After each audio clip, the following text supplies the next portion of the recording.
नमस्कार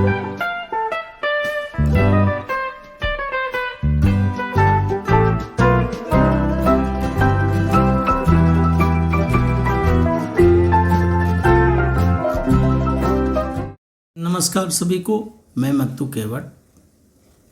इस वीडियो के माध्यम से परिसर अध्ययन भाग 1 में पाठ क्रमांक 15 है। देखिए, हमारा जिला और हमारा राज्य। तो इसके अंतर्गत देखिए, इसके पूर्व आपने देखा कि किस तरह से महाराष्ट्र राज्य प्राकृतिक। अब हम इस मानचित्र को ध्यान से देखते हैं। महाराष्ट्र राज्य प्रमुख फल एवं व्यापारिक फसलें।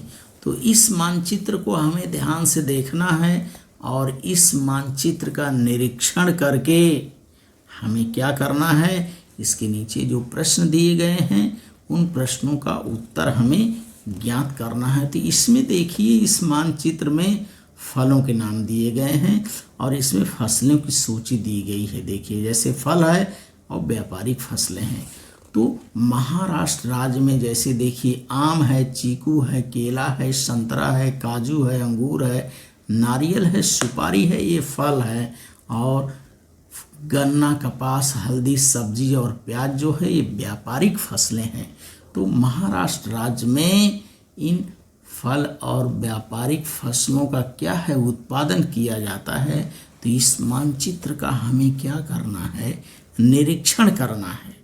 मानचित्र का निरीक्षण करने के बाद हमें ध्यान से, और इस मानचित्र के नीचे इस तरह से प्रश्न दिए गए हैं। 3 प्रश्नों का उत्तर हमें इस मानचित्र से खोज करके लिखना है। अंगूर की फसल दर्शाने वाले जिलों के नाम कपास है। और इन 5 प्रश्नों का उत्तर हमें जो है इस मानचित्र को देख करके हमें ज्ञात करना है। तो मानचित्र का क्या करिए, आप निरीक्षण करिए। निरीक्षण करने के बाद इन प्रश्नों का उत्तर दीजिए। तो इस वीडियो के माध्यम से मैं आपको मानचित्र का निरीक्षण करके इन प्रश्नों के उत्तर का मैंने लेखन किया है। तो आपको इस वीडियो के माध्यम से महाराष्ट्र राज्य के प्रमुख फल एवं व्यापारिक फसलों का परिचय आप इस वीडियो के माध्यम से करिए। तो मानचित्र को हमने देखा है। अब हम देखते हैं कि महाराष्ट्र राज्य में प्रमुख फल एवं व्यापारिक फसलों में प्रश्न किस तरह से है। पहला प्रश्न है, किन जिलों में अंगूर की खेती बड़े पैमाने पर होती है। तो इसका उत्तर है, देखिए बच्चों, नासिक, जलगांव, सातारा, सांगली आदि जिलों में अंगूर की खेती बड़े पैमाने पर होती है। प्रश्न दूसरा है, कपास की फसल वाले किन्हीं 5 जिलों के नाम लिखना है हमें कि जहां कपास का उत्पादन होता है। तो अकोला, अमरावती, जलगांव, बुल्ढाना और यवतमाल, इन 5 जिलों में कपास की फसल उत्पादन की जाती है।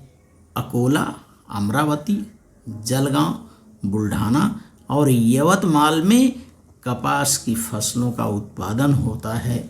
और प्रश्न तीसरा है, ठाणे जिले में कौन सी फसलें होती हैं। तो ठाणे जिले में चीकू, केला, आम और सब्जी आदि फसलें होती हैं। आदि फसलें मतलब और बहुत सी फसलें हैं। प्रश्न चौथा है, नारियल की फसल कौन कौन से जिले में अधिक होती है। उत्तर है, देखिए, नारियल की फसल ठाणे, रायगढ़, रत्नागिरी तथा सिंधुदुर्ग जिले में अधिक होती है। और प्रश्न 5वां है, संतरे की फसल कौन कौन से जिले में अधिक है। तो उत्तर है, देखिए, संतरे की फसल नागपुर, वर्धा, अमरावती आदि जिलों में अधिक होती है। अंतिम प्रश्न है, प्रश्न 6ठा है, प्याज की फसल वाले किन्हीं 3 जिलों का नाम लिखना है। तो प्याज की फसल बच्चों नासिक, पुणे और अहमदनगर में बड़े पैमाने पर होती है। प्याज की फसल महाराष्ट्र में नासिक, पुणे, अहमदनगर में बड़े पैमाने पर होती है। से बच्चों, आप इस वीडियो के माध्यम से इस मानचित्र का क्या करिए, निरीक्षण करिए। महाराष्ट्र के इस प्रमुख फल एवं व्यापारिक फसलों, इस मानचित्र का आप निरीक्षण करिए। निरीक्षण के बाद नीचे दिए गए प्रश्नों का आप क्या करिए, वाचन करिए, लेखन करिए, श्रवण करिए। धन्यवाद सभी को।